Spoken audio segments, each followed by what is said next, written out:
میرا حضور میرا سوال تھا کہ جو شام میں کہا گیا کہ وہاں سے تیسری عالمی جنگ شروع ہوگی، تو آپ کو کیا لگتا ہے کہ اگلے کچھ سالوں میں یہ کہاں کہا گیا ہے؟ مطلب میں نے بڑوں سے ہمیشہ یہ سنا ہے کہ پہلے تم جامعہ کے اسٹوڈنٹ ہو، جی تم بڑوں سے سن کے نہ کرو، پہلے خود پڑھو پھر بتاؤ مجھے کہاں لکھا ہوا ہے کہ عالمی جنگ شام سے شروع ہوگی. ہاں جی کہاں لکھا ہوا ہے؟ میں نے خود تو نہیں پڑھا لیکن خود پڑھو نا، جامعہ اسٹوڈنٹ ہو، معاہدہ میں ہو. جی بالکل. ہیں جی. پڑھو.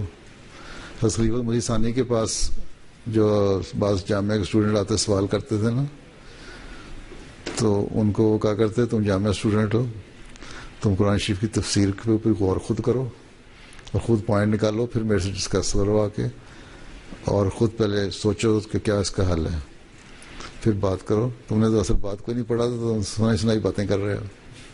جامعہ اسٹوڈنٹ کو تو اپنا علم کو بڑھانے کی کوشش کرنی چاہیے خود پڑھ کے پہلے. ٹھیک ہے. وہ پیر صاحب اس کے حوالے سے تذکرے میں جو دوسرا حصہ ہے اس کا، اس میں جو مین حصہ تذکرہ اس میں نہیں ہے، دوسرے حصے میں ہے نا. ہاں تذکرہ جو ہے اس کا جو دوسرا حصہ ہے نا، خوابوں کا، یا اس میں ہے ہم منوالو، اس میں یہ ہے کہ ایک تباہی آئے گی، اس کا مرکز ملک شام ہوگا، ہیں یہ ہوگا یہ ہوگا یہ ہوگا، اور اس وقت تم میرے موعود بیٹے کو پہچان لینا. یہ بھی اس میں الفاظ ہیں. ٹھیک ہے. اس کا مطلب اس میں جماعت میں بھی کوئی کرائسس ہوگا اس زمانے میں. اس لیے ہمیشہ یہ بھی دعا کرنی چاہیے کہ اس کرائسس سے اللہ تعالیٰ دنیا کو بھی بچائے اور جماعت کو بھی بچائے، اور خلافت سے وابستہ رہنے کی کوشش کرو تم لوگ سارے.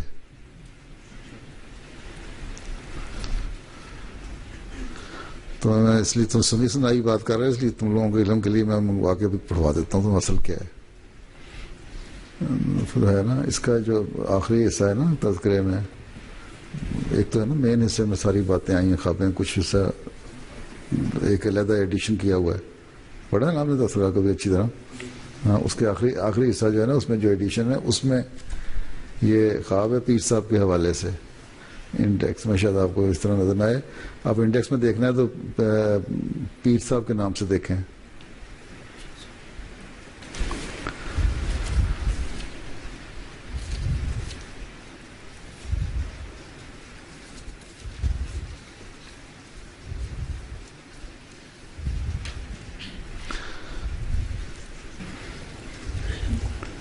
کیوں ملا؟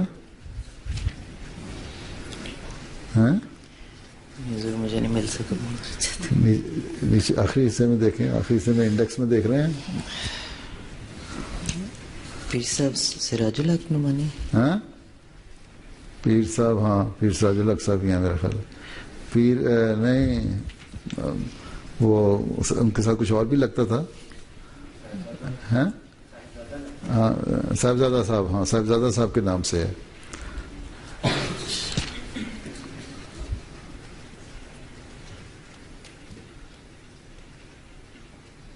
تم نے دیکھا ہوا؟ تلاش کر لو پھر. ان کو جو امتحان میں ڈالا ہوا تو پرنسپل صاحب آپ تلاش کر رہے ہیں. یہ لے جاؤ تذکرہ، ان کو دیکھنے دو، یہ پڑھیں کئی تذکرے لے جاؤ. اس میں نہیں ہے؟ چلو ٹھیک ہے تو اس میں بھی ویسے میرے پاس اینک نہیں ہے، نہیں تو میں دیکھ لیتا.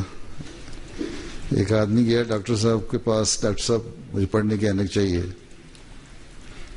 انہوں نے ایک اینک لگائی، شیشہ لگایا، دوسرا لگایا، تیسرا لگایا، ہر تو کہتا نہیں مجھ سے نہیں پڑھا جا رہا. اگر سارے شیشے جب نے گلاس لگا کے دیکھ لیے تو ڈاکٹر نے پوچھا کہ تمہیں پڑھنا بھی آتا ہے کہ نہیں؟ تو کہتا ہے کہ مجھے پڑھنا آتا ہو تو اینک لگوانے کیوں آیا تھا؟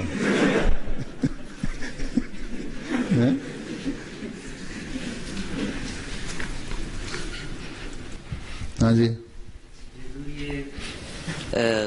صاحبزادہ پیر سراج الحق صاحب نعمانی کی روایت ہے تذکرۃ المہدی کی کہ ایک دفعہ حضرت مسیح موعود علیہ السلام نے فرمایا، خدا نے مجھے خبر دی ہے کہ ہمارے سلسلے میں بھی سخت تفرقہ پڑے گا اور فتنہ انداز اور ہوا و ہوس کے بندے جدا ہو جائیں گے.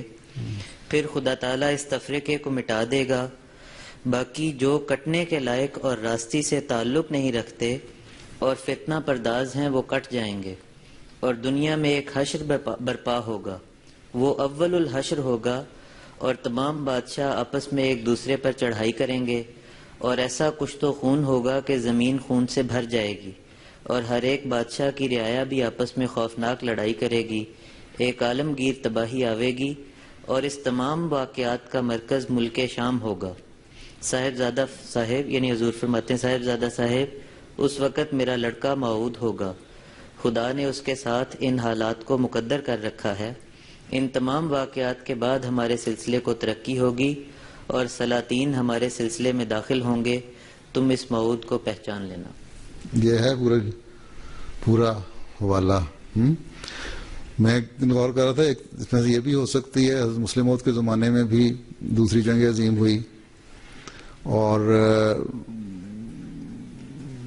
یہ جو ریجن تھی شام وغیرہ کی یہ بھی اس میں شامل تھی، لیکن مرکز نہیں تھا، مرکز اس کا یورپ تھا، وجہ بنی تھی یہاں سے. تو آئندہ اس لیے ہمیں خوف زدہ رہنا چاہیے ہمیشہ، اور خوف زدہ سے مراد ہے دعا کرنی چاہیے، اللہ تعالیٰ کا خوف ہونا چاہیے کہ جماعت کے اندر، جیسا کہ میں پہلے کہا تھا تمہیں، کہ جماعت کے اندر بھی فتنہ فساد سے جماعت بچی رہے اور دنیا بھی آفت اور تباہی سے بچی رہے.